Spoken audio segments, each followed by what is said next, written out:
Hi friends, నమస్తే అందరికీ. This is Madhavi Narasimha. చూస్తున్నారు కదా ఈ వీడియోలో.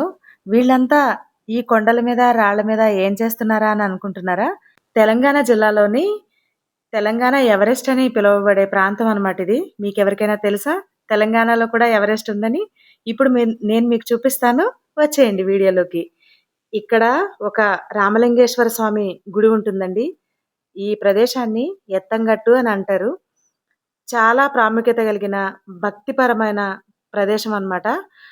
చాలా పురాతనమైన కాలం నుంచి ఇక్కడ పైన ఉన్న కొండ మీద ఉన్న రామలింగేశ్వర స్వామిని దర్శించుకోవడానికి భక్తులనేది చాలా భక్తి శ్రద్ధలతో ఈ పైన ఉన్న శివాలయానికనేది దర్శనానికొస్తారు. ఈ ప్లేస్ వచ్చేసి నాగర్ కర్నూల్ జిల్లా కోడేరు మండలంలో ఉందండి. ఎత్తంగట్టు అనేది 1000 ఏళ్ల చరిత్ర కలిగిన పవిత్ర క్షేత్రం అంటండి. తెలంగాణలో తెలంగాణ ఎవరెస్ట్ అని పిలువబడే రామలింగేశ్వర స్వామి టెంపుల్ అన్నమాట. ఈ టెంపుల్ వచ్చేసి క్రీస్తు శకం 1042వ సంవత్సరం నాటి శాసనాల ప్రకారం ఇది ఎత్తపి అని పిలువబడేదంటండి. చాళక్యులు కాలంలో ప్రాముఖ్యత కలిగి ఉండేదంట. అక్కడ మునులు, ఋషులు వీళ్ళందరూ తపస్సు చేయడం వల్ల దీన్ని ఎత్తుగట్టుగా పిలిచేవాళ్ళంటండి. ఎత్తుల గట్టు అని. ఆ ఎత్తుల గట్టు క్రమేపీ ఎత్తంగట్టుగా పిలువబడుతుంది. ఇక్కడ దర్శనానికి వెళ్ళాలంటే ప్రతి సంవత్సరం కూడా 3 రోజుల పాటు మకర సంక్రాంతి టైంలో 3 రోజుల పాటు ఇక్కడ బ్రహ్మోత్సవాలనేవి జరుగుతాయి స్వామివారికి. తిరణాలు జరుగుతుంది. జాతర జరుగుతుంది.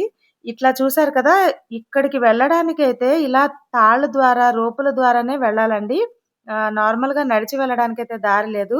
ఎంతో ప్రయాసతో కూడిన, భక్తితో కూడిన ప్రయాణం అన్నమాట. ఏమాత్రం చిన్న అలసత్వం చేసినా కూడా ఇక్కడ ఎక్కలేని వాళ్ళు గాని, లేదు అంటే గనక పెద్దవాళ్ళు గాని, ఇలాంటి వాళ్ళు కొంచెం ప్రయాసతో కూడిన పనే అండి. చిన్న మిస్టేక్ జరిగినా కూడా ఈ రాళ్ళ దగ్గర అనేవి పడిపోతారు. బట్ ఎప్పుడూ అలా జరగలేదంటండి. ఏమో ఆ స్వామివారి దయ వల్లనే ఇలాంటి సిట్యుయేషన్‌లో ఉన్న ప్లేస్‌ని కూడా భక్తులనేది నిరాటంకంగా దర్శనం చేసుకుంటున్నారనైతే నమ్మొచ్చు. నెక్స్ట్ మీరెప్పుడైనా ఎత్తంగట్టు వెళ్ళుంటే గనక ఖచ్చితంగా నాకు కామెంట్ చేయండి.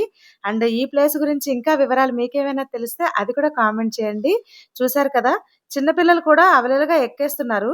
కాకపోతే ఏంటంటే, మనకి భక్తి శ్రద్ధలనేది చాలా ముఖ్యమండి. ఇలాంటి చోటుకి వెళ్ళినప్పుడు.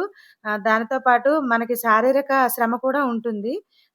చెప్పాలంటే కొంచెం బీపీ, షుగర్‌లు ఇలాంటివి ఉన్నవాళ్ళు ఎక్కగలుగుతారో లేదో తెలీదు. చాలా జాగ్రత్తగా వెళ్ళాల్సిన ప్రదేశం అన్నమాట. కొంతమంది చెప్తూ ఉంటారు గదా! కొన్ని చోట్లకి కేదార్‌నాథ్, బద్రీనాథ్ ఇలాంటి యాత్రలు. ఆ యాత్రల్లో కనీసం డోలీలన్నా ఉంటాయి మోయడానికి. ఇక్కడ చూసారు కదా! ఎవరికి వాళ్ళే వెళ్ళాలి. ఇలాంటి చోటికి కూడా వెళ్ళి భక్తులు తమ భక్తిని చాటుకోవడానికి మన హిందూ సాంప్రదాయ ప్రకారం నిజంగా దేవుడనేవాడు ఎక్కడున్నా సరే, ఎంత కఠిన పరిస్థితుల్లో ఉన్నా సరే భక్తులనేవాళ్ళు వాటిని ఛేదించుకొని మరి వెళ్ళి స్వామివారిని దర్శించుకుంటారనే దానికి ఇదే నిదర్శనం. లాస్ట్‌లో మీకు నేను స్వామివారిని చూపిస్తాను. మీరు కూడా చూసేయండి. ఈ 2026లో ఈ స్వామివారిని దర్శించుకున్న వాళ్ళలో మా రిలేటివ్స్ శివ బ్రదర్ అన్నమాట. నా ఛానెల్‌లో ఈ టెంపుల్ చూపించడానికే ఈ వీడియోని చాలా కష్టపడి నాకు తీసి పంపించారు వీడియోని. ఎవరైనా వెళ్ళని వాళ్ళుంటే గనక ఖచ్చితంగా స్వామివారిని దర్శించుకోండి.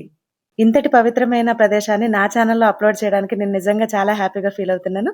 వీడియో నచ్చితే చిన్న లైక్ చేయండి. Thank you for watching.